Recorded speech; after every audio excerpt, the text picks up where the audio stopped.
when I'm working with the Akashic, to me, it's what we're doing is looking at our subconscious patterns, patterns that we developed as a child, as a baby, as a a teenager, adult, and so on, plus all of our past lives that create our belief systems and how we operate. And we generally, as far as I understand from the National Science Foundation, a lot of the research has shown that roughly 5%, 5-10% of our ability is creative conscious energy, and roughly 90 to 95% is through our subconscious, our belief systems. So we're more like the Matrix.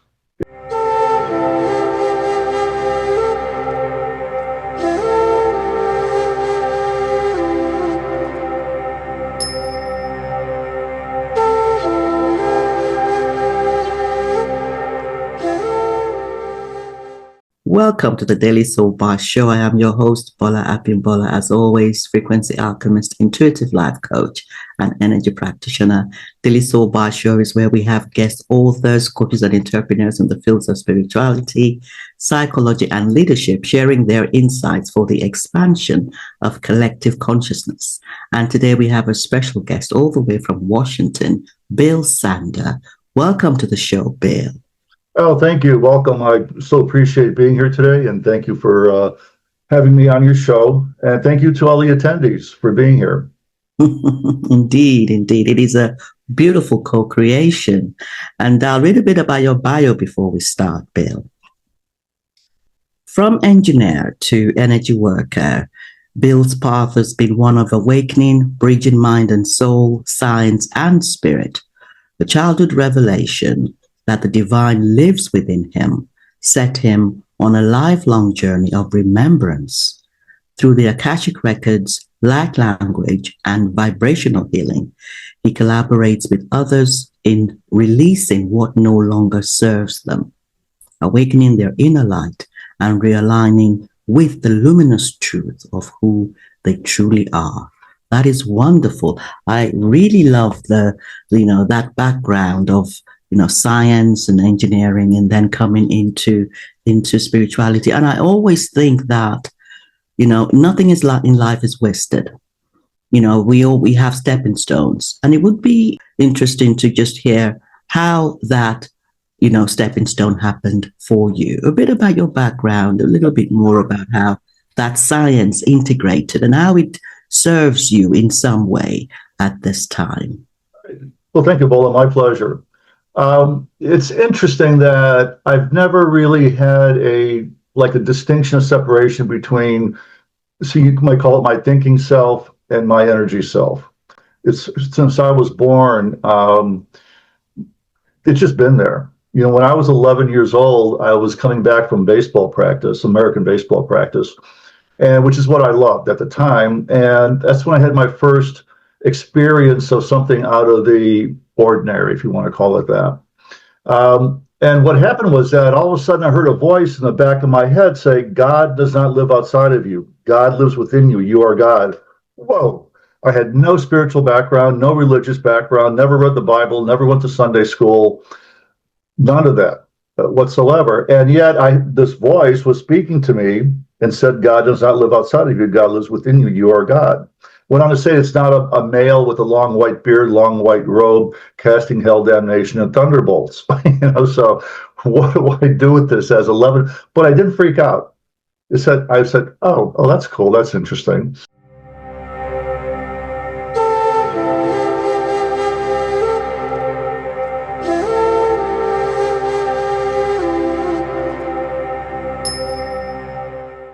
Are you looking for AAA grade jewelry or gemstones? Utter Spirit are those we will recommend. They actually do really wonderful jewelry. They have gifted me really nice lapis lazuli, which is really good for connecting with universal wisdom. And also this shungite beads, which come from Russia, and they're really rare because a lot of the times you get shungite beads which affect your skin, and these beads have been really nice. My son also loves them, and Utter Spirit, they give back to nature as well. So that is really nice that they are contributing to the environment, and they also send This intention cards, they're quite nice. This Shanghai card says, I cleanse myself from harmful energies. And the lapis lazuli card says, I am connected to the infinite wisdom of the universe. So there's information that goes with it, as well as them, producing really good quality jewelry. So I will recommend to connect with Otter Spirit, and the code will be going with this video. So check them out.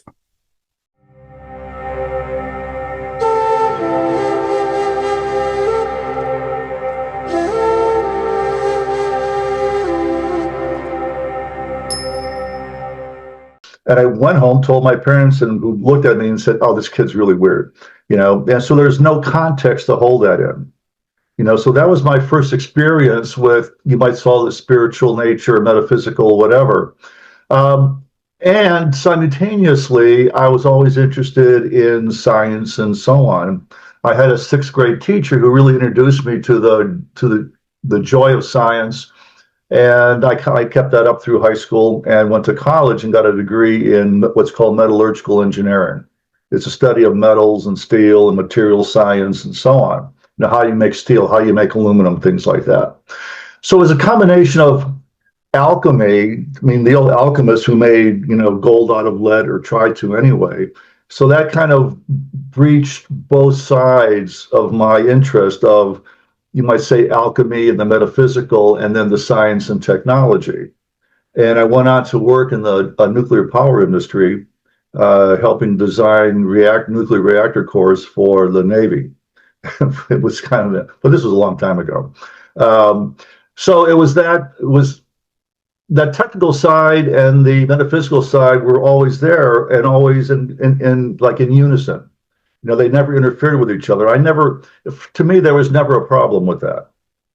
With some people, left brain, right brain, make them those distinctions and so on. And some people are way skewed this way or that way. I was kind of balanced in between. And I know a lot of people who are skewed way left brain, way engineering and science, and also in the alchemy, the metaphysical and spiritual. But for me, it's always been a balance. And I've always had that ability to be comfortable with both. It didn't really matter to me whether I was delving deeply into science, technology, nuclear reactors, all that kind of stuff, or on the metaphysical side and breath work and things like that.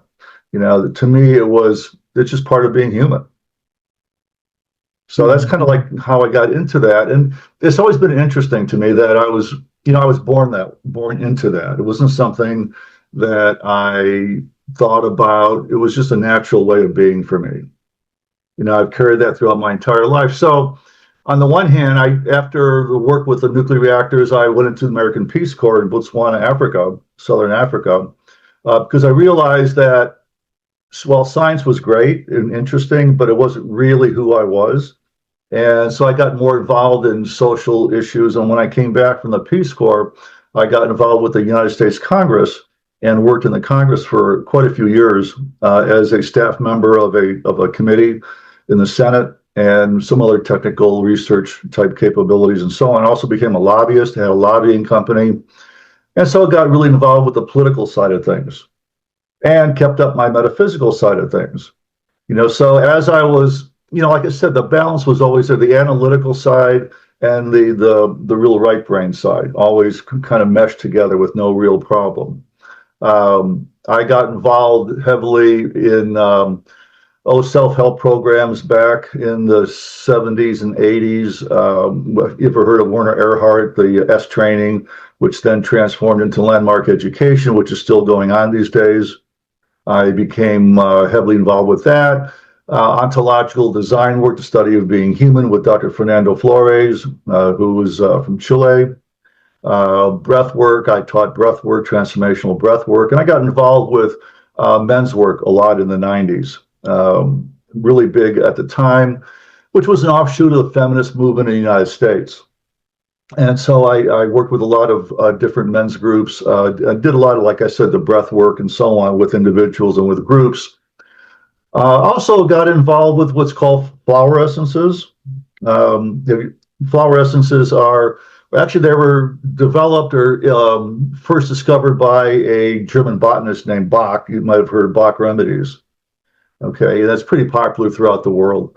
And so what he discovered was that if you infuse the petals of different herbs and flowers with water and sunlight, you can you might say, transmit, infuse the water with the healing properties of that flower or herb, called flower essences. And I got involved with that. There was a woman named Michelle Small Wright outside of Washington, D.C., who created what's called Pearlandra, which is an internationally well-known flower essence. And so I studied with her for a while and worked with her. Very interesting, eccentric woman. But what she was really fascinating was that she created these massive gardens, and she would say, okay, insects and everything, this is your part right here of the garden. I don't want you coming to my part. You stay on your part. And energetically, they did. You know, it was fascinating to see where they had their little plot of land, and all the insects, bees, whatever, would congregate in their particular area and leave the rest of the flowers and plants all alone. It was absolutely fascinating. So I got involved with that for a while and worked with a lot of clients using flower essences for healing purposes. Then in 2010, I discovered the gift of the Akashic Records. So what happened then, I was living in what's called Charlottesville, Virginia, which is the home of Thomas Jefferson and the University of Virginia. And you've all probably heard of Edgar Cayce, the American psychic, American prophet. Well, a friend of mine was bringing in speakers from Virginia Beach, where the ARE, the nonprofit, was located, where he grew up and did all his work. He didn't grow up there; he was from Kentucky, but he did all his work in Virginia Beach. And there's a beautiful ARE research center there, right about a half a block or so from the ocean. Absolutely gorgeous. Well, anyway, she was bringing in speakers to Charlottesville at the Unity Church. And the ARE Foundation has a lot of publications. And one of those publications was Edgar Cayce on the Akashic Records. So if you look at Cayce's work, of the 14,000 healings he did, about 3,000 were done in the Akashic Records. And so Kevin Tedeschi, a former president of the foundation, took it upon himself to review, all the transcripts from all his work with the Akash. And he wrote a book on Edgar Cayce on the Akashic Records. So I had a vague interest in the Akash. I had never done a session before. And I was walking by the table with the books, and all of a sudden the book literally sprang out energetically and smacked me in the head and said, "Read me, Edgar Cayce on the Akashic Records." So that was my introduction to the Akashic Records in a way. And it was really unusual. But I said, oh, well, that's cool. So I read the book, I bought the book and read it that evening, and that's when I discovered I had this gift. So working with the records is my gift, my talent. I didn't need to have any kind of training, certification, or whatever. It's just who I have been other lifetimes. And so it came forth for me at this point in time where I was ready to listen and to hear and to take action and working with the Akash. So I spent a couple of months relearning how to work with the Akashic Records. I grabbed friends left and right and did free sessions until I felt that, oh, okay, this is cool. I'm ready to do this work, and hung out my shingles, and the rest is history. So for the last, 15 years, I've been working with the Akash. And what's interesting though is at the same time, I actually started working in the behavioral health industry. So it's a lot of different kind of work that I've done over my lifetime, from science engineering to more called social engineering, writing legislation, developing legislation for the United States Congress, as a lobbyist, working in the fields of education, computer education, and things like that. And then to the behavioral health area, where I became a case manager working with folks with significant mental illnesses. So it's been quite a journey, quite a different kind of journey. And each one felt fine. I didn't have any problem with any of these different modalities or different programs to work with. And so for over 10 years, I worked in the behavioral health industry. And then also at the same time, I was doing Akashic record healings on the side. And, it was fun. I'm no longer working with in behavioral health. I left that. You might say I retired, quote unquote, retired. But I'm still doing the Akashic work, obviously, with light language and all that. Now, the interesting thing about my work with the Akashic records is it's quite different than the typical session you might find from a lot of the readers out there. I I'll don't come to work. that actually. I'll come to that. I Okay. will. Yeah, thank you, Bill. I will come to talking about what your sessions actually look like and what's Okay. different about it. But thank you for sharing. Your background and how that life as a scientist and an alchemist kind of flowed into so many other things. And I totally understand that because I started out with as a medical student, Oh, and then I found myself going into psychology, and I also did politics at some point, health mhm. management. I love the social re-engineering kind of approach or Right. the term as to how we sometimes find ourselves doing something that seems to be totally different, but we are still trying to come to a place of transformation, a place of managing a shift, managing transitions, managing change, and that may be something that a lot of us have in common. We all have different themes. We've all come to explore different themes, and I love what you said about there being those who would go to one side of science and those who would go to one side of spirituality. But at the end of the day, there is that recognition that every step of our journey feeds into the other. And there is always a reason as to why we have an interest in something. And some of those reasons go back lifetimes. And I Right. love that the Akashic Records are a really powerful modality to really explore and to recognize the lifetimes that we have all as individuals been on. So I'd love to go into this, Bill. What is the Akashic record, and what is your understanding or your perspective on how it works and what it is? I always tell people, I say, well, what are the Akashic records? I say, oh, I wish I knew what they were. The thing why I say that is, we are limited in our perception of the universe, God, creator, all that is based because we're in a third dimensional body, physical body. So we're fairly constrained, obviously, in what we can perceive. And, once we pass on and transition, then that's a different ballgame. Okay. So, I mean, basically how I look at it is that it's the Akashic records are a nonlinear, you might say quantum energy throughout the universe or universes, whatever. It's an energy field. If you go back to the terminology, the basics of Akash, it's a Sanskrit word that means primary source, primary substance, primary field of energy. So, Madame Blavatsky was a woman who coined the term Akashic Records back in the late 1800s. The Russian philosopher, scientist, a mystic, coined that term. So, yeah, to me, it's a primary source, primary substance, primary field of energy that we as practitioners, and I don't care what modality you're working in, we're accessing that same field of energy. We're just doing it differently based on our own frequencies, and how we tap into those particular kind of energies. I happen to, how or why, I don't know. I mean, it's just my gift and my talent. You have yours, you tap into those energies your way, I tap into them my way. And it's just, what is.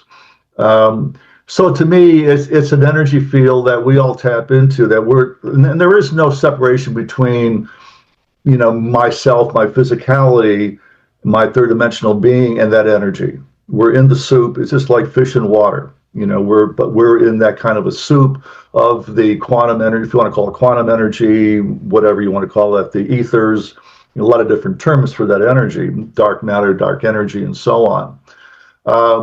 So we're totally immersed in that fluid, we call it fluid, in that energy field, okay, throughout the universe.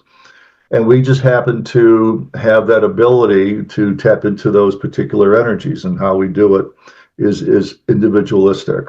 We all have our own way of doing it. Okay, so we call this energy the Akashic Records. We're in the energy. We are the energy. It's always there. It's always, we can always tap into it. The how or why, I have no idea. I mean, it's beyond my grasp. I've asked many questions and many times about that, and I don't get any kind of real answers except to say that, once you transition, then you'll know. Once we leave the human body and become our pure consciousness, which is what we are anyway, we will know. When you read the book with Edgar, written by Edgar Cayce, what did it say? What struck you from reading that book? It wasn't any particular thing. It was the energy of the book. It wasn't any particular words or phrases or paragraphs that Kevin Tedeschi wrote. It just unlocked my knowing of who I truly am. Okay, it right time, right place. I paid attention. I took action. It's one thing that you might have a knock on the door, like, okay, time for this information, but you've also got to take action too. It's a duality. It's a dual thing there. So I took action and I read the book, and it would just open up that knowing, that had been locked before. It was like a catalyst, if you will. It was an energy that was appropriate for me at the time because I was ready to listen and to hear. And if you call it my higher self, soul, whatever, said, okay, this guy's ready. He's ready. His consciousness, his human self is now ready to listen. We think. Anyway, again, it's listening and taking action. And so I did. And the rest is history. And a lot of people are like that. Mm. But you've got to take the action. It's not just the information. Some people get scared off, get frightened, and don't continue on. And I've seen that happen. And other people, just go follow through with whatever information they're given, and then off they go. So it's really a combination of listening and knowing, and then taking action. I love that. I totally hear you about how that book came at a time when you were ready. I remember at the age of 16, my late teens, coming across a book on the shelves at home by Ramana Maharishi titled Who Am I? Mm-hmm. Who was, that book was telling me about the different selves, the higher self and physical ego self. And even though I did not know who Ramana Maharishi was or what the higher self was or the physical ego self, it really sparked an awakening within me. But I did not fully come to that awakening until much, much later. Right, just like yes. So I totally understand what you meant about that book awakening something within you.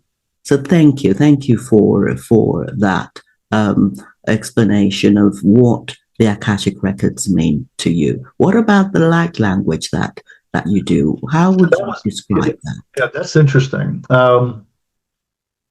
All of that came to me at the same time, the 15 years ago. Okay, I didn't know. I had never heard of light language at the time. I had heard of the Akashic Records, but not light language. So when I'm working, I use light language for the predominant body of my work. It's not about, to me, it's not about the words that I say or the understanding. It's about the frequency conversation that we're having. So light language was always there when I started working. I just didn't know what's called light language. It wasn't until a number of years later that I then heard of light language and discovered, oh, that's what I've been doing all these years. But I had no idea, so it was interesting. Yeah, to me, working with the Akashic Records is not so much about the words themselves, but it's the frequency conversation behind the words or behind whatever you're doing is with frequency. So a lot of what you'll hear when I'm working is not understandable, not what we can't translate it into whatever language, English, German, French, or whatever. It's like I usually use the comparison of speaking in tongue. A lot of people have heard speaking in tongue in a religious connotation. Well, to me, speaking in tongue is a form of light language. That, when you hear people speaking in tongue, you don't understand it. A lot of people go into a trance, and strange words or strange frequencies come out of their mouth, and they're speaking, and they're going through all kind of physical movements and contortions and so on.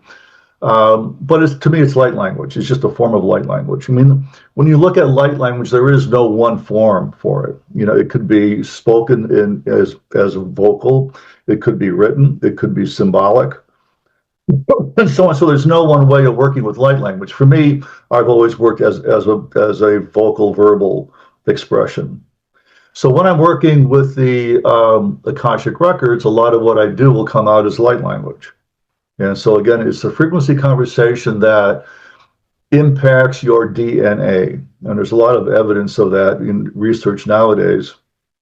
If I may, to go back a second about the DNA, back in the 1990s, when the geneticists were first mapping out the human genome, they discovered that only 3 to 5% of our DNA was actually physically communicating with our genes. It didn't make any sense. So chemically, only 3 to 5% of that double helix was actually giving instructions to our DNA. So what happened to the other 95%? Nobody really understood what that was, and why would we have 95% of our DNA not doing anything, just kind of sitting there? Well, they coined that 95%, a highly scientific term called junk DNA, because they thought, well, it's just there, and but evolution says if you don't use it, you lose it. If a fish swims into a cave and gets stuck in a cave after a couple of generations, what happens? It loses its eyes. It doesn't need eyes. So other senses are magnified. But, the DNA for all these, tens of thousands, 100,000s of years has virtually, there's been modifications where 2 genes were combined into one, so we have 23 genes now instead of 24, chromosomes. But anyway, so the Russians did later experiments with this and discovered that using laser technology, that our DNA was actually mostly what we might call quantum energy. In other words, it's not physical energy, it's quantum energy. It operates at a whole different way, different level than the physicality of the DNA. And they use laser technology and a lot of sophisticated experiments to find this out. So what I see happening is that when we're working with the Akashic Records or anything like that, any kind of energy technology, what we're doing is that we're actually impacting or influencing the quantum part of our DNA. So, and DNA responds to certain frequencies and a certain frequency of color. So when I'm working with somebody and the light language or vibrational tones or whatever, I'm actually speaking into the DNA. And we're actually modifying the DNA of the individual, because the DNA, that part of the DNA acts like software, giving instructions to your hardware part of your DNA, your 3 to 5% of the DNA that sends chemical instructions to the genes. So it acts in a similar kind of way, software to hardware, because the hardware is nothing without the software. It's just a lump of metal and silicone and all that kind of stuff, and wires and everything, but it doesn't do anything. So when we're working with the Akash, we're, as far as I can tell, and working with, I'm not talking about just myself, but anybody else who's working, that we're actually, you might say, influencing your DNA. Okay, we're actually altering your DNA. We're actually altering the instructions that your DNA, your quantum part of your DNA is giving to your hardware part of your DNA, which then transmits that to your genes and so on and so forth. And as you probably have heard, a lot of the research now in genetics talks about epigenetics, or above genes. In other words, that came out from Dr. Bruce Lipton back in the early 2000s. He's a microbiologist and coined the term epigenetics. And what he found was that our genes are influenced to a significant degree by our environment. It's not just that we have like cancer genes or this kind of gene or that kind of gene, but our genes can be imprinted, you might say, with this quantum information, okay? And they call it epigenetics. So what he has talked about in his marvelous book called Biology of Belief, that was published in, I think, 2005, He talks about the way our genes impact and our epigenetics impacts our growth. So between the third trimester of pregnancy, roughly age 6, 7 years of age, that child is a sponge. It's a human sponge for the environment and takes in everything. Okay, and so that our basis of who we are and our thinking, our belief systems, and so on are formulated in that time period. And we also have our astrology. We also have our Akashic records from our past lives. So that all that together kind of formulates then who we become as adult beings. It's a rather obviously complicated process, but it highly influenced by energy of your astrology. What's that? Energy of your Akashic records and all your past lives, the energy of your family and your epigenetics, and so on, so on, and so forth. So it's a highly complicated, but really fascinating way. And we can, you might say, alter some of that information, through what the work that we do with the Akash. And when I'm working with the Akash, to me, it's what we're doing is looking at our subconscious patterns, patterns that we developed as a child, as a baby, as a teenager, adult, and so on, plus all of our past lives that create our belief systems and how we operate. And we generally, as far as I understand from the National Science Foundation, a lot of the research has shown that roughly 5%, 5-10% of our ability is creative conscious energy. And roughly 90 to 95% is through our subconscious, our belief systems. So we're more like the Matrix, in a way, the movie The Matrix, in that we're pre-programmed to operate a certain kind of way. When I'm working with the Akash, what we're doing is to look at those pre-programs, those subconscious patterns, and then using the energy of the Akash to, you might say, alter those into a more favorable energy field for yourself. So you have a greater ability to make decisions that are more in line with your higher self. Okay, that's how I'm looking at the Akashic records and how I work with the Akash. We are, as human beings, an infinite array of potentialities. People talk about multiple universes, parallel universes, and so on. The way I look at it is that we're this infinite array of potentialities, and we pick out a certain kind of a path, and then we pretty much follow it based on our memories, our past history. We typically create our future based on our past, not in the present, not in the now, but based on our past history. And that includes the Akashic records, your astrology, and so on.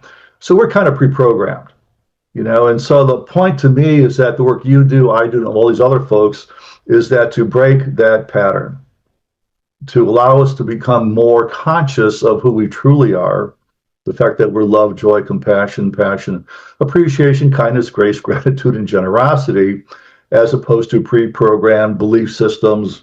I'm to this, I'm not enough of that. And my parents were like this, so I've got to follow in the same, whatever behavioral patterns that have been programmed into us. Okay. So to me, what we're doing is to break those programs. And so to reveal more of who we truly are, our true selves, our higher selves, whatever you want to call that. That's how I look at the work that I do. And I have a lot of friends who would say the similar kind of things, who do work in their particular areas. I love that. Thank you so much, Bill. I love the way you ended it and the way you said that there are programs from so many different lifetimes, so many different dimensions, because we are multidimensional beings. We have a lot of different lifetimes in different places. We're not necessarily all earth-based. And Right. I think it's important for us to know that it is not all about one particular dimension or one particular planet. And that allows us to sometimes accept those parts of us which are very strange to us. And I love the way you ended it about how we may have all these programs, but really in this present moment, we can become more aware of those infinite possibilities right in front of us, which we may not necessarily see because of the frequencies we're vibrating at. And we can come to stay more present. I'd love to talk a bit more about that, because it's sounding to me like really at the end of the day, your clients will really come to understand the present state of being even more, because I'm also a light language channel, and I channel a number of beings who I now call spirit. And it's so important for us to understand how light language really circumvents the conscious mind, which sometimes, as you said, has so many different programs that stop us from really enabling those changes in our DNA, cellular level, and the nervous system, which really sometimes is in a state of survival. So I would love to find out a bit more about what your clients can expect when they come to work with you. I never know what's going to happen. Okay. In terms of everybody's so different, have so many different kind of issues and so on, different past lives, different astrology. So now what I have found is that typically the physical level happens last. You've got to go through the emotional body first and clear out whatever. And then, because I find that our physical health issues are typically the result of energetic dysfunctions or energies that are not in your highest interest, that could be from past lifetimes, it could be this lifetime, that they're dysfunctional energies that create perturbations in the body, and that allows inflammation to occur. It's not about the viruses and bacteria and so on. That's a symptom, because our energy bodies are weak and allow in those particular kind of frequencies of the viruses and bacterias and whatever. And that results in our symptoms. So I'm not dealing with the symptoms. I'll give you an example. So a couple of years ago, I worked with two different women who suffered from severe endometriosis, inflammation of the uterus.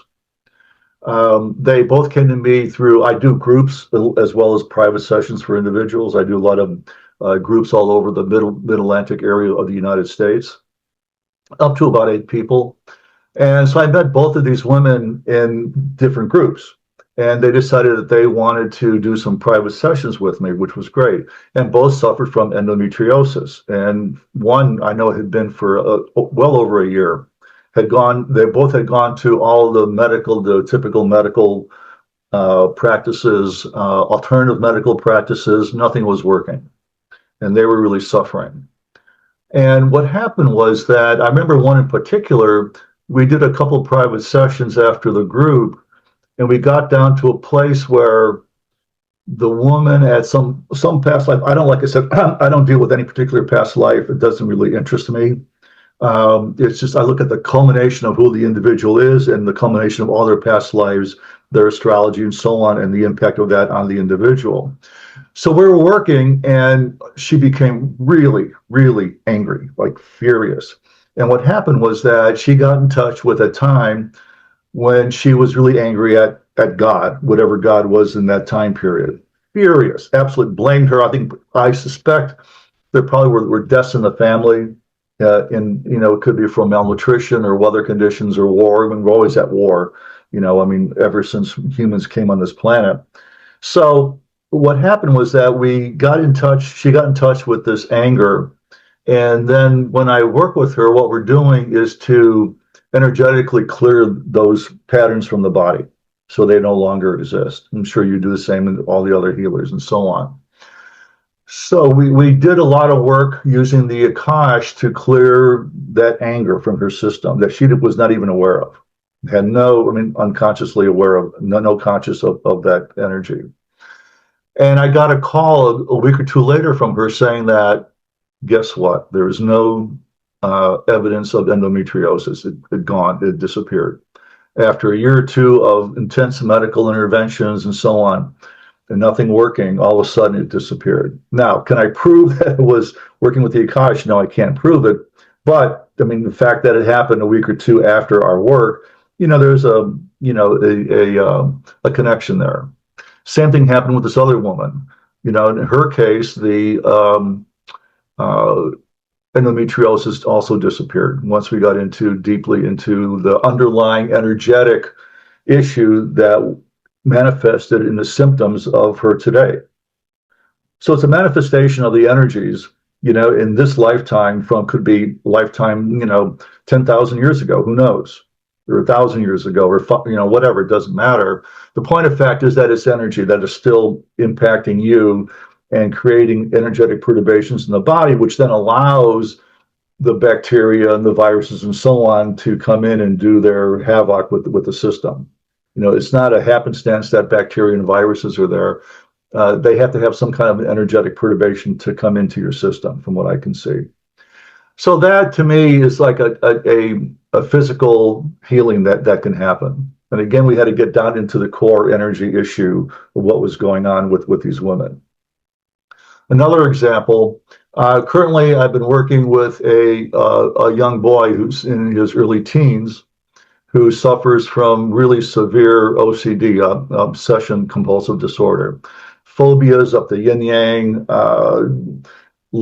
he's really anxious, and really a handful to live with. And so his mom had heard of me, and I did a session with their mother first. Now, when I'm working with a child under 18, I insist that I work with one of the parents first, because there's no point in working with a child and putting them back in the same energy field that they came from. So I work with one or both of the parents, typically the mother. And so I worked with her, did a session, and she said, I want you to work with my son. And then I do video, phone, or in-person sessions, so I can work all across the world. It doesn't matter. So we did a video session because they lived quite a distance away from me. Now, there was a restriction that the mom put on the work, which I found really interesting. She said, you can't talk about OCD. You can't talk about phobias. All you can talk about are the anxiety. So I had to really, tell, what I do is I kind of like do a guide, or I tell my Akash, okay, we can work this way, that way, or so on. So I give like basic instructions, and how to work with this individual if they tell me beforehand. So in this case, she did. And so I had to kind of reformulate how, and working with the Akash, whatever. Again, I don't make any distinction between me and the Akash. We're all one. We're all one and the same. Okay. There is no Akashic out there. You don't go 500 light years, make a right-hand turn, there's the Akashic Records. Make a left-hand turn and there's Reiki. It doesn't work that way. It's all one field. And we're in that field. We are that field of energy. We have to be, because, it's the rocks, the stones, everything are all part of God. And that's a whole other conversation. So anyway, so the way I worked with him, I did a video session with him first, so he can see me and get used to me. And then his mom was there with him. We did a session, and I pretty much followed what she said. Don't talk about OCD, don't talk about phobias, just really focus on his anxieties and stress and so on. So we did. And she wrote back a week later saying that she noticed some changes, that his OCD wasn't quite as intense. So what I have done with him, and I've done this with a lot of other children, is that I will do a recording without them being present. I let the mother know, or the father, or the parents know. And I said, okay, I'm going to do a recording. I'm going to tap into their higher selves, since I've already had permission from work to work with them. And I'll do a recording, half an hour for 15 minutes, or whatever comes through. And I'll send the recording to the parent. The parent then plays that recording to the child. It could be at night when they're asleep, or during the daytime in the background. It doesn't really matter, but they're in that field of energy. And what she's told me, I've done two 30-minute recordings for him. So it's been a while since we started working. And what she's telling me is that his really severe OCD has really disappeared, almost disappeared. It's not there. And it was really, he had to wear heavy gloves all the time. He wouldn't touch anything. It was quite severe.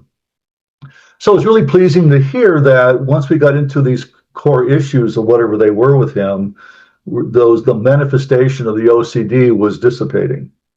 And the phobias, there's some still there, but we're continuing to work. This is not something that is a McDonald's flash in the pan where you do it one time and you're done. This is an ongoing process for the entire lifetime. And it's one thing I let people know that, healing and becoming of who we truly are is a lifetime process. It's not a one-shot deal. You don't get one session with somebody and all of a sudden, hey, I'm cured, I'm everything. No, I wish that would be the case. That would be nice, but that's not going to happen necessarily. It may, there are the remissions that happen in cancers and so on. Um, he's on his way to living a whole different kind of life, based on clearing out old energetic patterns that he wasn't aware of. Like I said, I don't pay attention to any particular issues or past lives or whatever. To me, it's the culmination of who you've been today and working with you today on all those issues that have accumulated in your subconscious patterns and your belief systems. So that kind of gives you an idea of what's possible. Again, emotional. I've had another example would be a family, a mother and her two kids. She had gone through a really severe divorce, really, really horrible divorce, bad divorce. He cheated on her and ran off with another woman, and the usual kind of story like that. And the kids were angry that at the time the son was 16 and the daughter was 13. And the mom was severely depressed from all this. The son was angry, and the daughter was really scared, really, really scared. And so I work with families that way, and I worked with each of them individually, plus them all together. And over the course of a couple months and doing this kind of work with them, the son became far less angry and was more neutral. The daughter far less, fearful. And the mom less depressed. It's a gradual process. There was a lot of really severe trauma that went on in the family, and that trauma isn't necessarily going to be released in one session or even multiple sessions. It's going to take time because you don't want to overwhelm the body. And I'm told over and over again that when the energies come through, they'll only come through to the place or to the point where you're not going to radically disturb the client. You don't want to do that. You want to take it, sometimes it could be very slow. I've had clients tell me that it took a week or two before they noticed anything. It really depends on the individual. And there's no one way to quote unquote heal or clear these energies. Everybody is totally different. So those are some ideas and some examples of the healings that have occurred. Mm-hmm. I love that. Thank you, Bill. I totally agree that this is a journey. This healing, Right. This healing that we start out from day one. I think we do not. Some people think there's a particular age where the healing begins. As we come into this earth plane, this duality, this plane that separates the body from spirit, we are on a journey to remember who we are. Mm-hmm. Different modalities, there are different themes that we have signed up for. And I think it's really important to not focus on any one particular modality. This is why on Daily Soul Show, we are about featuring a range of modalities. Right, exactly. About having a toolbox, that toolbox that allows us to dip in, because there's so many different versions of self. What we healed yesterday, there's another layer that needs to be healed. So right. Journey is so important. So I love that you are open to working with different ages, and it's all about readiness. What are we ready to explore, and what are we ready to do it with? What are we ready to explore with? And when is that next level of expansion? I would love to really ask you, because when we joined together today, you mentioned something about the menu and the meal. Okay. Work. Right. Tell us a bit about that. So you have a menu and you have these wonderful listing of your appetizers and soups and salads and entrees and desserts and drinks and so on. Sometimes you have photographs of the individual meals that are available. And so it gives you an idea and information as to what is available to you. Okay, that's the menu part. And that's what we're doing today is the menu part. We're having a menu kind of conversation about the Akashic Records and light language. The meal is the experience. Okay. And that's where I find people get really, I don't know if I want to get into the experience or not. They have a lot of fear of getting deeply into their issues and so on. I mean, I have some dear friends and relatives that won't go anywhere near their past, have no interest whatsoever, won't touch it. And I say, fine, My daughter's like that in a way, and again, it's iffy working with somebody close to you like that, a relative, a sibling, a daughter, son, or whatever the case might be. So I understand that. She's designed all my logos and my website and things like that. And she's really iffy about actually doing the work. And I said, fine, you do whatever you want to do, and I'll hang back there. To me, the meal is the important part of the work. Okay, you can read books. An example was I was at a party about a decade ago, and a guy came up to me and was talking about sweat lodges, Native American sweat lodges. Okay, and all his information about it. Well, I asked him, well, where's the one that you typically go to for a lodge? And he said, well, I've never been to one. I just wrote a book. And I went, what's the point? I mean, you can read all the books you want to in the world. You can read all the books you want to about the Akashic Records, and basically, so what? It's knowledge, it's information, it's great, but it's not the experience. You have to have the experience of the Akashic Records or whatever modality you're working with, light language and so on. That to me is the essence, is the crux of the matter. Because there are a lot of people out there who are really talented, giving you a lot of information about what's happening in the world and past, what's going on with Egypt and all that kind of good stuff. That's all great information, and that's what they're there to do. But it's not experience. And your body is not really growing from that. You're not learning, you're not moving on necessarily. You're having a lot of information and a lot of brain mind stuff, which is great and fabulous, but it's not the experience. So that's the distinction I make. Is this the menu or the meal, or where are we within the menu and the meal? And for me, the meal is the important thing. The experience is the important thing. Working with Akashic Records, light language, whatever modality you're working with, that's the important thing. It's not the information that you read about. And I've had a lot of people say, oh, I've read 10 books about the Akashic Records. Well, great. Well, what did you learn? Well, nothing really. I mean, not anything about themselves where they can really grow and become more of who they truly are. And again, we're that infinite array of potentialities. Some call it different universes, whatever you want to call that.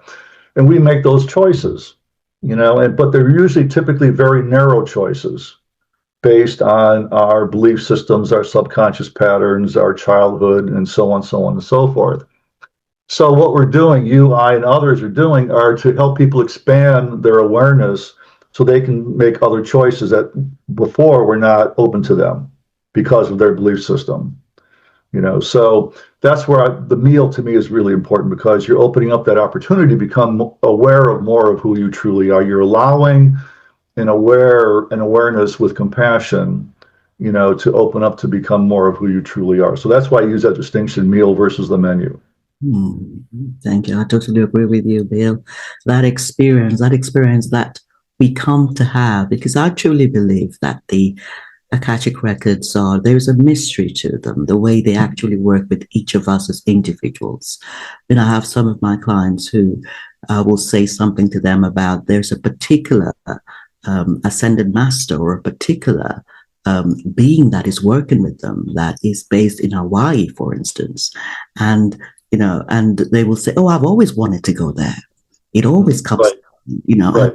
It's always interesting how that coming to understand that some things that have been happening in your life that seemed random actually have a meaning behind them. Mm-hmm. That alone allows us to be much more accepting of who we are, right. Allows us to let the mind come into the heart, because at the end of the day, that heart space, that connection with love is what truly transforms that experience of life. It's what truly transforms the essence of being. So knowing more about ourselves, accepting more about ourselves, allowing ourselves to become led by love as opposed to the shadow. And that's what my book is about, Daily Soul Bytes. Daily Soul Bytes I wrote in 2020 and was published by Barbara Press, division of A House, in 2023. It's now available anywhere books are sold. It's in Kindle, paperback, audiobook. And it's really talking about the different perspectives that we have within us, the higher perspectives of love and the lower perspectives of fear and survival. And we all have them. There is no one person that has evolved to a point where they no longer have these perspectives, low and high. And it becomes about how we can become aware. How are we aware of these? How do we allow the body to actually be immersed in that higher frequency? And that takes love, that takes acceptance, it takes forgiveness, it takes gratitude. Those higher frequencies are things that allow us to manage those lower frequencies more and more. And this is what the Akashic Record does for us, as well as light language. It really allows us to become much more aware of those parts of us that we did not understand or we were judging. And it allows us to encourage that connection to the wisdom, to the powers, energetic powers around us, that we can really come to live our best lives. Thank you so much, Bill. Do you have any final words for us today before we go? Yeah, thank you for listening, all the audience. And I do hope that this, enlightened you and to bring forth a greater awareness of what's possible for you and for your families, for your kids, and so on. If you look at the world these days, and you look at every human being is caught in their own Akash, their own astrology, their own belief systems. We're all trapped in that, okay? And so I would encourage you to take a look at that and really open up your empathy for everybody, even if you disagree with them violently or whatever, that they have a different kind of points of view, how they perceive the world, their worldview is different than yours. To really open up your empathy and compassion for everyone. Because we're all stuck in our subconscious patterns, every human being. We have our belief systems. Now, you may not agree with them or not, it's up to you. But to understand that we're all coming from that dense, dark place of the subconscious patterns. And that what you're doing is opening up an opportunity to become more of an adult, become more responsible and accountable for your actions. And a lot of people don't want to be accountable or responsible for their actions. So part of being an adult is that, and that's what we're working, you, I, and all the other folks, the healers and so on, and those who take in our work are looking to become more adult and take care of themselves and their families in a more responsible, accountable way. Beautiful, beautiful. Thank you so much, Bill. And thank you. Find you? Where can they find you when they want to connect with you? Yeah, my website is www.myakashichealing.com. It's just MYAKASHICHEALING healing.com. So it's all one word, myakashichealing.com. Beautiful, beautiful. Thank you again for joining me today, Bill. Thank you. So appreciate it. Thank you. Thank you, everybody. Have a great day. Beautiful. I do want to thank our audience again. Thank you for your comments, your subscribing. This is what we are about. It's about expanding that connection to consciousness. And really, I want to invite you to connect with Bill. There is a very strong connection there with the Akashic Records and with energy healing that really surpasses anything that we may think the physical world can offer us. So I do want to invite you to do that and to also connect with me and Daily Soul Bytes Show. And I look forward to seeing you on the very next episode of Daily Soul Bytes Show. Bye-bye.